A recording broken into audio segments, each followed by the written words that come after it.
Minutes of Real Estate with Rey and Nev. What's up, Nev? I'm good. How you doing? Nev, do you see who we have sitting in between us? Right? Who is this? Can you go ahead and tell us your name, please? First and last, or just first? Yeah, Always I first yeah. name, last name. Jasmine Iglesias. Okay. I am an agent here with La Rosa Realty Orlando. Okay.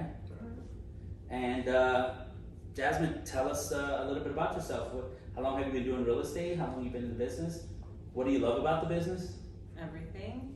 I've been licensed for 5 years, active for 3. Okay. First 2 years, I was still working in my old job, and then I realized quickly, 2 years into it, that wasn't really What you wanted to do? I knew it wasn't what I wanted to do, but it wasn't really conducive to having a real estate career, working something else and just doing this part-time. Gotcha. So you're a full-time realtor? I am. Awesome. And you've been with us how long now? 3 years? About 3 years. 3 years about? 3 years. And what's the most interesting thing that you can say about your career with us that we all know is true? Interesting? Yeah. That we all I'm already thinking it, so. I have something too. I feel like it's gonna be a little bit different. But Okay, cool. Interesting? Yeah, something interesting. Like a fun fact. A fun fact about La Rosa Orlando. About you. Oh, about me. In La Rosa, Orlando. Oh, okay, I already know what you're gonna say. You can say it. Let's see if it is.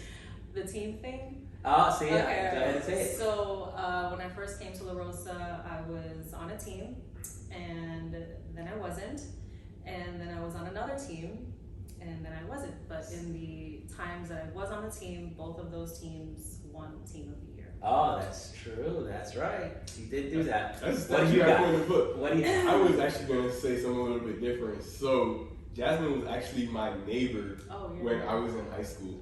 That was crazy when I heard that. Yeah. I remember when you said that. I was like, what? And you guys are gonna be neighbors again? And we're gonna be neighbors again. Wow. That is What is crazy. that? That's neighborhood meant to be right there. You know what I'm saying? Yeah. So today we're gonna talk a little bit about presentation and how do you represent somebody the right way and why it's so important to be represented. So Jasmine, I'm actually gonna go ahead and throw the first question to you, and then I'll go to Neville. Why should a buyer always be represented when they go into a builder? Well, definitely, because when you go into a builder, you don't have to be represented by an agent. You can go in by yourself. They will take care of you there, but they may take care of you a little bit too well, aka take care of themselves, because you would be basically doing the deal alone, working with the other side of the transaction. So having your own agent there is going to give you the representation that you need so that they can make sure that your best interests are being met and you're not going into a deal working with somebody that's working on the other side and working for their best interests. So we could touch on that in layman's terms for our audience that are not real estate agents, obviously. When you say they're working in their best interest, who are we talking about? We're talking about the salesperson and who they builder, represent. The builder, the salesperson. So the salesperson and the model is always going to be working for the builder. Exactly. So they represent the builder. Correct. And then by you not having representation, what ugly things have you heard from people that have come to you after the fact that have happened to them? Hidden fees that you didn't know about, things that they promised you, different features of the home not getting put into the contract, costs associated with the closing costs, just tons of different hidden fees, really. I think Hidden fees is one, and I love the one that you touched on where you said it's not put into the contract when they promise you something, and that's one of the biggest ones that I've come across. Right. What about you, Nev? What have you come across in regards to a builder? Why you definitely need to be represented? What I've really been encountering more or less with builders is that if you don't ask the questions, they won't answer the questions. Right. So now that boils down to what are the questions? What are the right questions to ask? And are you asking the right people these questions now? Something that I ask every single builder rep when I'm in there with my clients is there a moving package? And that's a really vague question because that can mean anything. What is a moving package? Some builders will offer the appliances. Correct. Some of them, a moving package to them means curtains, you know? So, and everybody knows curtains can get very pricey. Yeah. So it's just different things to ask the right questions. And then on top of that, it's asking the right people, because sometimes just asking the rep that you're talking to that you met in the office isn't going to be the final answer when they say no. sometimes asking the building superintendent these questions will get you something different. Example was I asked about a garage, they painted the garage floors. And he said, no, typically we don't. Typically. Yeah, typically. And then when my buyers left, I stayed around talking to him. I was like, okay, typically you don't, but you do, right? And he's like, yeah, we'll see what we can do. And day before closing, I promise you, he calls me and is like, hey, you guys can't do the walkthrough the day before. Can you do it the morning of? And I'm like, why? And he's like, because we just painted the garage floors and they're still wet and I don't want you to ruin it. Got it. So the garage floor got painted. And that's $1,500. And I'm glad that you said that because it's really important what you said. One of the things that you said is about asking the questions and asking the right questions. Well, who more than a qualified real estate agent that knows how to ask the right questions? Because as a buyer, if I was a buyer, right, and I'm going into that, I don't even know to ask even that question. If I'm just a regular buyer, and no matter how much research I do, because I don't work in that, that's not my cup of tea. Unfortunately, sometimes I might go in there and I'm going to be ignorant to everything that they're saying. So I'm like, yeah, thank you. And they're giving me stuff that necessarily is stuff they would have given anybody. Mm-hmm. But yet, when you go in there with an agent, most of the times, like I'll give you an example that I had where we actually went in and the lender, because they tell you have to use the in-house lender. So the in-house lender ticked off my client. This is a $380,000 home. My client got so ticked off that about 2 days prior to closing, he said, man, forget this. You know what? I just want to buy the house cash. And he went ahead and wired the money, bought the house cash, and walked away.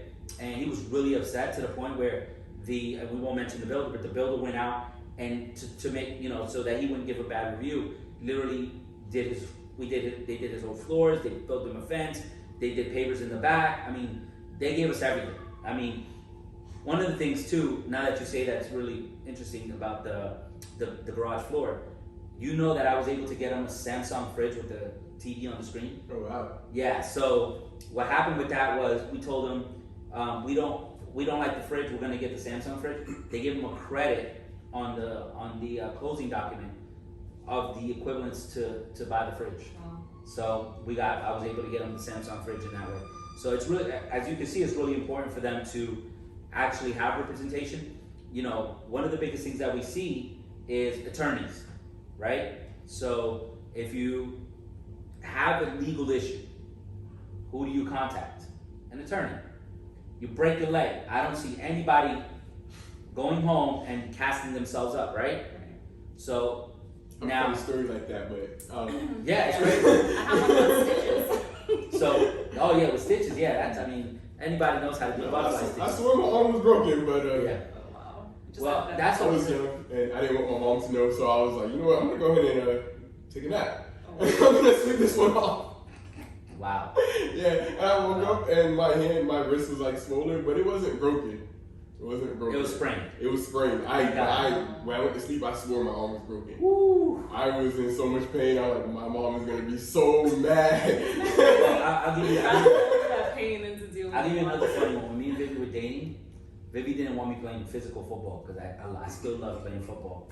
And we would go out there, it would be like, you are actually out there, no equipment, no helmet, nothing. And we would go to play, and I took her keys by accident. They were in my pocket, and she had to go to work that night. And I go to tackle somebody, and he hits me with his head, slices me right open. All you feel like this fresh air hitting you, Yeah. and your blood's just coming down, feels like water. So Yikes. I'm in the hospital. She's like, yo, I need my keys. I'm like, I It can't get can't take you my keys. I can't take you your keys. My head is busted I'm in the open. hospital. She's like, that's why I didn't want you playing football. So yeah, trust me when I tell you, Aww. I be trying to hide things because I was trying to get stitched up and get to the house before she saw Yeah, me. no, she So, didn't hear that. But saying that though, representation is important. Any other occurrences that you have had in the past that that people have called you because they had not only non-representation but bad representation? At a new build? New build or any, or resale even. Yeah, one of the first deals that I did, this is kind of hard to explain. So I was the listing agent on a home, and I remember this. Yeah. So Already. he knows because it was. I want to hear about It this. was a big deal. I'm like, how do I even put this? So I was a listing agent. An agent called me, made an offer with their buyer. We went under contract with the buyer. After we went under contract, it just like, it kind of disappeared. I never really heard from him. I was getting no updates. I was constantly calling him. I was getting nothing. Turned out that the buyer was not qualified to purchase the home. This was like, we were probably already like 20 something days into the contract. They ended up, trying to make this a long story short, so they ended up pulling out of the deal because, you know, they didn't qualify for it. Our house stayed on the market maybe another month or so. I contacted the agent to see if they still wanted to purchase. It was just a very weird situation. The agent was giving, you know, us some information, the lender was giving us other information. It turned out that the agent just really wasn't doing his job. Correct. And the buyers were in fact qualified, they were just using the wrong lender. So we offered to give them some, they had a house that they had to sell first. Correct. So they Would had you a help with contingency. that? Right. Correct. They had a contingency, but they went under contract with us without telling us. The agent didn't tell us that they had a contingency, so we didn't even know about it. That's what ended up falling through because they weren't selling our house. So we, you know, gave them the opportunity to sell their home. We would give them 2 more months to sell their home, and we would, you know, keep it on. So was it that they didn't qualify because they didn't get the funds from the house that they were selling? Correct. Because it never was. So they qualified prior to, but that's what I'm talking about, because when an agent doesn't know what they're doing, that's also a bad representation, which also makes us look bad as agents, you know, because us, the good ones, the full-timers that have been doing this and have been doing this for many, many, many years, it's really hard when the new agent comes in and they don't work here at La Rosa Orlando, they don't get the proper training because they go somewhere where they may not even have training. So were you able to be like the superstar, like Save the Day? Yeah, well, we ended up meeting this with them, and we ended up listing their house for sale. We sold it in 9 days. It was on the market for 90 days. We got a hold of it. And in this situation, I was actually the new agent. That agent was a little bit more experienced than I was. And supposedly more experienced, but he just didn't care about his clients really at the end of the day. That's another thing too. That's very important. And I'm glad that you said that, because caring about the client is actually the first step. 100%. You know, if you don't care about the client, the rest doesn't matter. That's important. I feel like we all have stories where we can talk about like us putting the client's needs way above our needs and just sacrificing a little bit of even possibly our commission just to make sure that the clients were going to be satisfied in the deal. Yeah, I'll tell you this. One of the things that I noticed, so I had a situation, and this was pretty cool. So I had a situation with a client where I was representing the seller and somebody else was representing the buyer, kind of very similar to yours. And the seller was super happy with getting the deal done, and the buyer was super happy in that they got to know each other, but the buyer's agent was not doing the right thing. The deal fell through.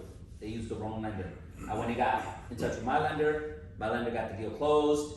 We were able to close on time, actually, and we were able to close the deal. I did not know who the buyer was, but the buyer wanted to meet me. So for 3 years, this buyer was calling La Rosa Realty because he wanted to know who Rey was.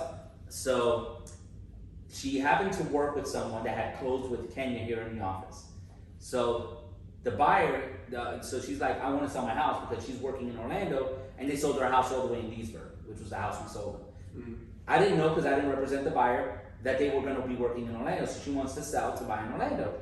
So she reaches out. So the client that reaches out to La Rosa Realty. She reaches out to Kenya.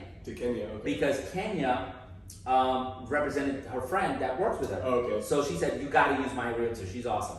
So she uses Kenya, but when Kenya goes to look up the house to pull the comps, guess who shows up as the listing agent? I do, right? So Kenya's like, I need you to go with me to this listing appointment. So I'm like, all right, I'll go with her. Soon as I knock on the door, pre-COVID by the way, guys. Soon as I knock on the door, BC, pre-COVID, PC, pre-COVID. So soon as I knock on the door, she just hugs me. She knew it was Rey because Kenya's the girl. So I was with Kenya and I was with Kevin, which is her son. He was suited up, you know, it was so funny. We gotta have him on the show one day. He would be so funny. He would be so funny. He's like, yeah, my mom, I hear her, and she gets crazy. He'd probably say something like that. But anyway, we definitely need to have him on the show. So she gave me a big hug, and she's like, bro, I've been wanting to hug you for like 3 years because we would have been homeless had you not stepped in and done what we needed done to get the home closed. And that's what matters more than anything. And you didn't show up as the listing agent on that one. You showed up as the buyer's agent on that one. I remember we were on the house that sold the first one. Yeah. You showed up as the buyer's agent. You had said listing agent. No, I'm the listing agent on that one. Oh, you were. I was the listing agent. Yeah. So I was the listing agent on that one, and what happened was when she sent me her number was incorrect. So I had to put myself as the buyer's agent until she sent me the right number, and then we got it fixed later on. But yeah, I did show up as the buyer's agent for a time. Okay. So, yeah. All right. Yeah, but that's just like us kind of putting the client's needs above ours. Yeah, 100%. I mean, in your case, I remember you had a client who you worked your tail off. I remember that, and that one was a hard one. I had a handful of clients where I'm like, it was which just. one? I'll give you the one. I'll give you the hint. He was really old and he was really cool. Oh man, are you talking about I believe his name was William. William. The army, the military vet. The military vet. Oh my gosh, that guy was funny. Like That one was an ordeal within itself. He was maybe 96 years old. What? Yeah. 96 years old. Yeah, Selling you the house? closed that one with John, right? I closed that one with John, yeah. Yep. He was a buyer? So he was Yeah, a he was a buyer. buyer. Him and his wife were buying a house. He was 96. They were living in a mobile home. It was a really nice mobile home community. It was a 55 plus community. But they were buying a house because they understood that they're elderly and that if they passed away, this mobile home is not worth much to pass down to their family members. So they understood that the mobile home was losing value every single day because they're renting the land as well, so it was more of a liability. And so they wanted to buy a house. While we were looking for the house, it took us a bit longer than what was expected just because they had a really vivid picture of what they were looking for in the house, and to find that it took us a little bit longer. But during that time, his health was just going down. It was going downhill to the point where I remember the last house we looked at. I'd never seen him in a wheelchair. Never seen him in a wheelchair. Never seen him walk. He showed up and his wife had to take the wheelchair out of the car. I was like, why is he in a wheelchair? And she tells me because he's just not doing well. He hasn't been eating well. So we look at the house, and I kind of feel like they picked that one just because they knew they were running out of time. But they went with that house and went through a regular process. There was a lot of obstacles within that process within itself, but we were able to deal with it. We get to close the it. good thing I want to say, I just want to add, the good thing is everybody that was involved, you, John, and everybody were, you guys were cheering for them. Yeah. And you guys did everything that you guys went above and beyond. Between me and John and just anybody involved, it was really, we made sure that they were going to be able to go through this process with as little effort as possible. To the point where I would show up and meet them at the house to get things signed. She had a computer, she could do it. It's just I understood that it was going to take her a little bit longer to figure it out. She had to call her grandson to figure it out for her. I would show up to the house to get things signed. John would go to her home to make sure that he was getting the right documents. We try to make it as easy as possible. Even to the point where on closing day, I went and picked them up. And we get to the title company, and this was another day. I'm like, oh man, he's in a wheelchair, but he wasn't talking. Mind you, I probably didn't see them for maybe 2 weeks because it generally takes 30 days to close. So I didn't see them for 2 weeks in that part of the process. And he wasn't really talking much. I said hi to him, and he was just like in a wheelchair. We go up to close, and he is messing up his signature. Yeah. Like he's signing incorrect, and we're like everybody's at the table like what's happening. And she pulled me to the side before we went in the room that he's not doing well. He's not eating, he's not talking. And I was like, oh man, this isn't good. So He couldn't sign. He couldn't sign. Title company, actually the owner of the company was there that day, and she came in and spoke with him, and she basically ruled that he cannot buy a house right now. He's not of sound mind. Sound mind, exactly. So he had to leave. Wow. And what was crazy about it was that was probably 3 o'clock in the daytime, right? It was later in the day. I gave her closing gift, like what I was gonna give her. I still gave it to her and let her know that we're gonna figure out a way to get the paper signed to get you guys your home. It took us maybe another week because he had to go to a doctor's appointment. We had to get a attorney involved to represent them as far as getting a power of attorney, because it came down to she had to sign as his wife for him. Wow. when we went back, we scheduled it for earlier in the morning because throughout that process, one of the days I stopped by because I was in the area. And I just stopped by, try to Say give her, say hi. I know she was sad because she didn't get her house, and so I just wanted to kind of like cheer her up a little bit. And it was early in the morning. It was like 10 o'clock, and he was in the kitchen just standing there. Like I'm like, is he okay? And she's like, oh yeah, he's always fine in the morning. And so I go and talk to him, and it's like I'm talking to the same person. He's 100% okay in the morning. He's the same person that you met originally. Yeah. So I'm asking him about like the closing and everything, and he was just like, yeah, I kind of remember. I was just tired. Aww. So it really came down to as the day goes on, he gets really tired and really drained. Yeah. So I'm like, okay, this makes sense. So we scheduled a closing for, of course, first thing in the morning, so we could go there. We're in there. She's signing as power of attorney. And he's sitting there like cracking jokes with us. Yeah. Like he's really cracking jokes with us the whole time. And I'm like, what the heck is going on? Wow. Like he's 100% fine to sign. And I'm like, I'm so happy that everybody sees that he is okay to sign. It's just his mental health and his physical health is going down. So he does get tired really fast. But after that closing, he was asleep in the car. Yeah. I drove him there as well. So he was sleeping in the car. I helped him get into the house. So let me get this straight. So not only did you visit them just to visit them, you also drove them there the day of closing. Yes. That's what I'm talking about, going above and beyond. It was raining that day, and she told me she didn't like driving in the rain. That's why I made sure I did that. Yeah. And then, I hate to say that we have to go to the sad part, but then what happened after? Maybe 6 months later, she called me to let me know that he actually passed away. Wow. Yeah, it was actually really sad. She let me know that when the funeral was gonna be and time and everything, and asked me when to go. I'm not really big on attending funerals. I'm just not really big on that. I was very open with her about it, and we spoke. We were on the phone for about an hour and a half. Her just talking to me. When the phone call was done, of course I know where she lives, so I went straight to Walmart, bought a bunch of flowers. Yeah, he called me. He called me like, dude, guess what? I just got a call, and as soon as he said that, because I was involved in that. Yeah, just Ray was heavily involved. So I was like, yo, we gotta get this fixed. We got it. Like I was talking to John. I was talking to John's boss, and then he called me, and I already knew. So I bought her a bunch of flowers, brought it to her house, let her know, hugged her and everything, let her know like I do feel sorry about this, and yeah. But she did say something to you. Do you remember? I don't. But she said that thank you so much for helping us get our house. And that is actually, that is how when I brought her the flowers, that was the last thing she said to me. Aww. She did. She was like, thank you so much for helping us get this house. There was so many times I just wanted to give up. Happens all the time. And she was like, I've still been in the mobile home, and our family would still have nothing to take care of. And I think that's important because, I don't know if you know this. I don't know if you guys watch TV in the morning. I watch the news, and there's a real estate company out there. I don't remember the name. Because they're a dime a dozen. There's a ton of us out there.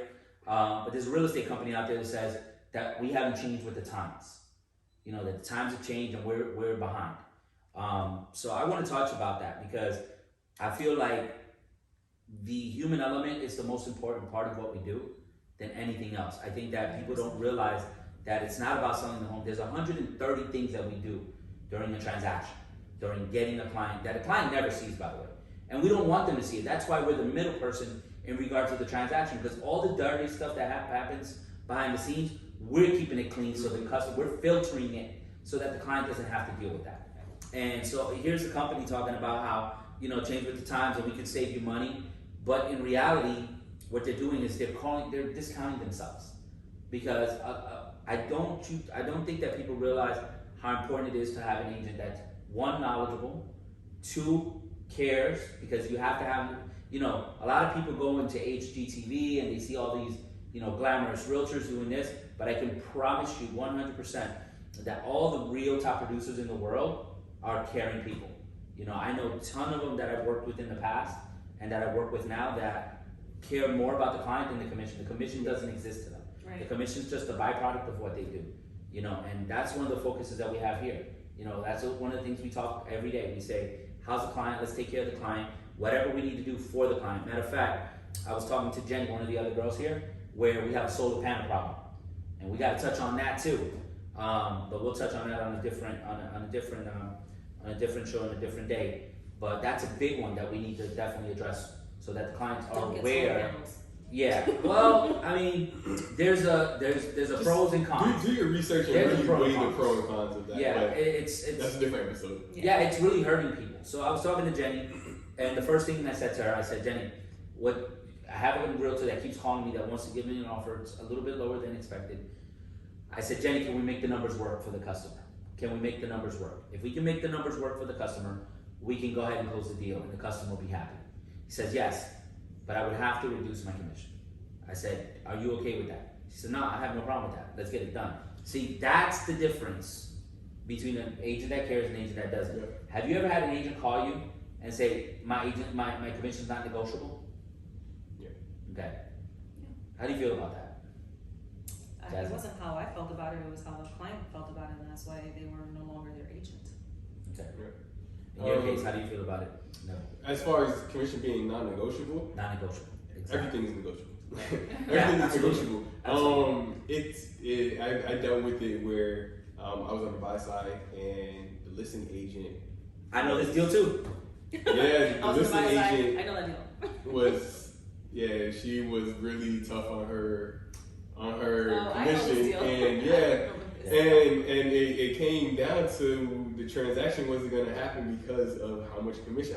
I'll give it to her. She negotiated a large commission, but at the same time, it was going to cause The house. the sellers not to be able to buy a new house because they weren't going to get enough funds in their pocket, and the buyers on the house not to purchase it. The sellers And you weren't wanna going to know- sell. you wanna So know what was it the making first- the whole deal fall You apart. want to know what's the So you're not first? gonna get anything. I'll tell you this. You want to know what the first and clear indication to me was?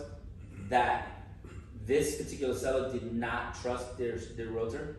The fact They that they were were using contacting Neville them, right. to buy a house. Yep. Why would you contact a different realtor to buy a Right. house? Because honestly, it's because you don't trust the realtor you're currently working with. Yeah. Absolutely. That's the only answer to that. So And that transaction was wild for the simple fact that when they closed on the Thursday. He on his house that he was selling. Correct. He closed, and he was supposed to close on the following Monday. And so Friday we're like, let's make sure the funds got wire transferred. And so I called the lender, and the lender that we're using to buy the new house, and asked if have you spoke to him about wiring the funds to the title company. He says, I spoke to the title company, they haven't received anything. Can you reach out to his listing agent and see what happened? So I reached out to the listing agent, and she was like, I don't know, call the title. So I called the title company that they closed with, and the title company basically said that it hasn't funded yet. And I'm like, what do you mean it hasn't funded? He was like, technically, we haven't closed yet. And I'm like, so what's going on? Because the buyers on the house he was selling were so adamant about moving in on that Thursday. And I'm like, the dates aren't adding up. And so when I called him, I was like, you do know that the house is still yours. You haven't gotten paid for it. And he's like, what? And the funds really didn't even transfer until Tuesday. We actually had to push back closing because of that. wow. But it was what was crazy about it. The listing agent got paid. I remember you telling me that. That's I'm crazy. like, how did she get How did paid? that happen? But everybody else is still waiting for their money. Wow. Yeah, and that blew me away. And the fact that So, her response so to let me me was get like, this straight because I want to put this in layman terms for our viewers that are out there that don't understand this. So when we fund a file, that means the lender gave us their money, the buyer gave us their money, we have the money from escrow, and then we have all the money that we need to make sure everybody gets taken care of. Yeah. Meaning the banks, any people that are owed, like mortgages, any credit cards that need to be paid if credit cards aren't there. all the profits go to the seller. All the profits that go to the seller, then you have the agents getting paid their commissions, Yeah. title company getting their cuts.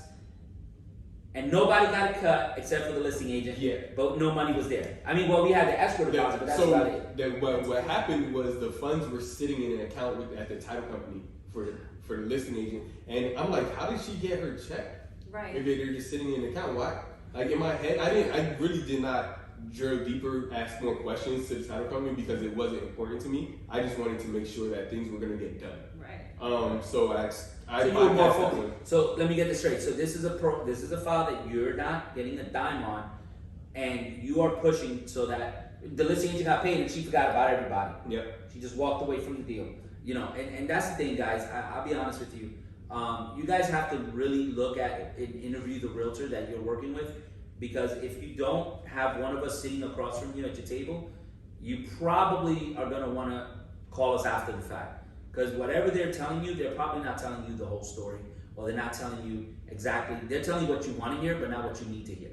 And one of the biggest things that I love about my two guys here, well, my guy and my girl, is that they're straight to the point, they're real, they'll give you the God to honest answer for every question that you ask, and on top of the fact, they are there for your benefit, not for theirs.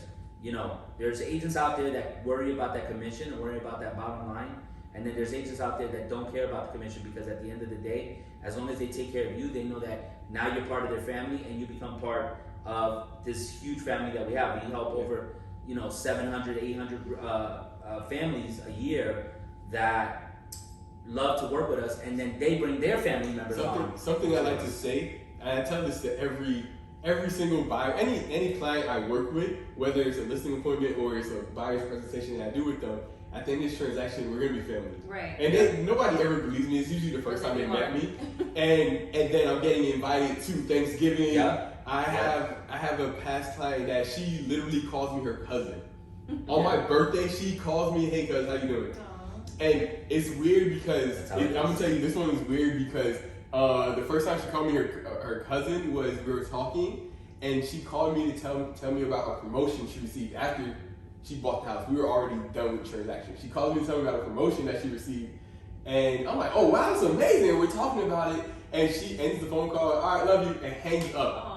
And I'm like, and then she called me right back, and she's like, "Did you hear what I just said?" And I was like, "Yeah." She's like, "We're cousins now." She's like, "We're family." She's like, "This is what I tell my cousins." I'm like, "Hey, I know this deal too. It's the young girl?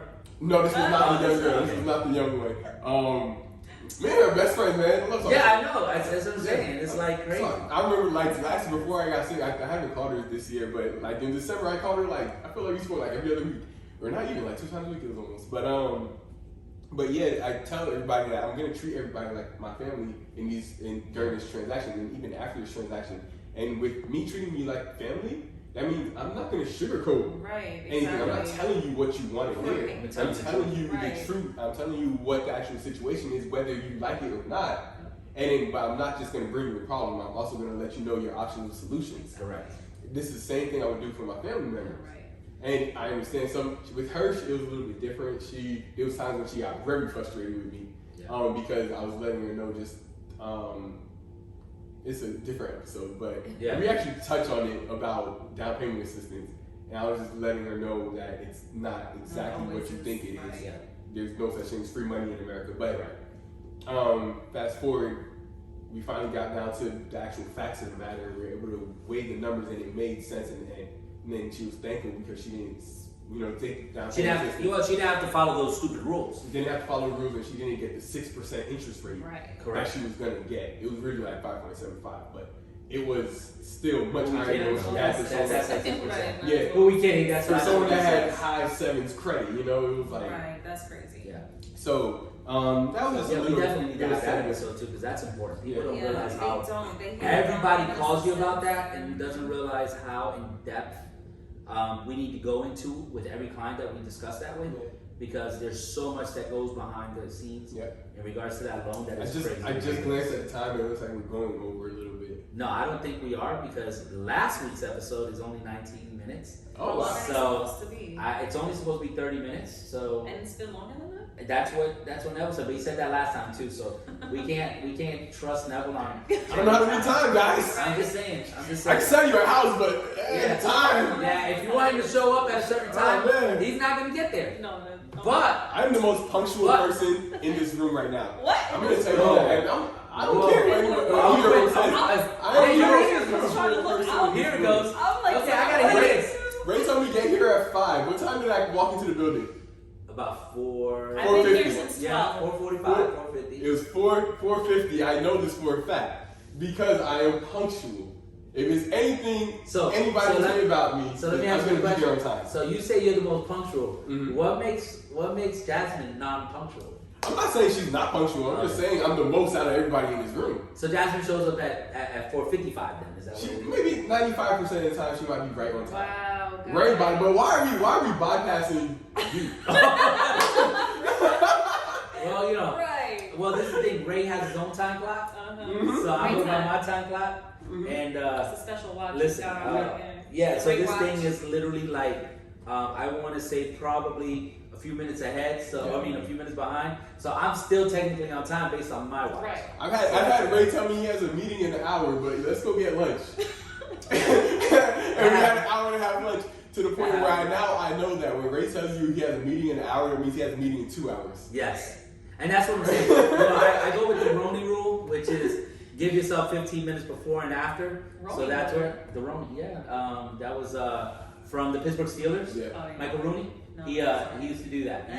He used to set up his times where he would have 15 minutes before and 15 minutes after, just in case somebody talked to him. And Like if he's walking in the hallway or. And that's why I schedule something. anything. If I schedule something, if I'm the one who picks the time, I would never say at 5 o'clock, 6 o'clock. I schedule at 5:30, 6:30, 4:30. Yeah. 30-minute increment. Always at the 30. So when someone tells me like, you pick the time, I'm like, what time did I pick? And they tell me it's 4 o'clock. No, I didn't. Right. Yeah, I told you 4:30, and that's the thing you have to do. And that's why I'm punctual. I don't know his excuse. Yeah. Well, I don't know his excuse. my excuse is I have 112 agents that call me all the time, and that honestly, anytime that I'm late, it's probably because of that. I'll give you the biggest example. So I went to a listing appointment with one of the agents because I do that from time to time. I go to appointments with you guys, and I went to an appointment where the agent was there. I was getting there. I was right on time. And I get a call from an agent that they need help with Broker Sumo, which is a system that we use to make sure that you guys get table funding. So I'm like, oh my God, you guys should have fixed this. So I pull over on the side of the road. Was it me? No. No, I'm not looking at you for that reason. My closing day for Sumo. So I'm like, yours probably could be one of them, but I don't think you made me late ever. But, I went ahead and I went in the system and I fixed it, but I had to pull over to do that. Well, it made me late. I was late by about 4 minutes. What do you think the customer said to the other realtor about me right off the bat? Where's the broker? Why is he not on time? That's exactly what he said to him. I walk in the door and first thing I said is, I apologize. I had to take an important call. I had to pull to the side of the road because I want to be responsible. And that's why I'm a little late, but I was literally about 4 houses down on the side of the road. Took care of it. We got the listing. He wanted 215. We got him 225. Nice. So he was ecstatic at the end of the day. So he didn't care about your 4 minutes. He didn't care about my 4 minutes. And that's why he can be late, guys. Right. No. That's why. That's what the story boils down to. It doesn't justify being late. But I'm saying why I'm maybe late. $10,000 more than you even wanted. Right. If he's 4 minutes late. Hey, if that's what it is, I'm fine with it. Let me tell you something.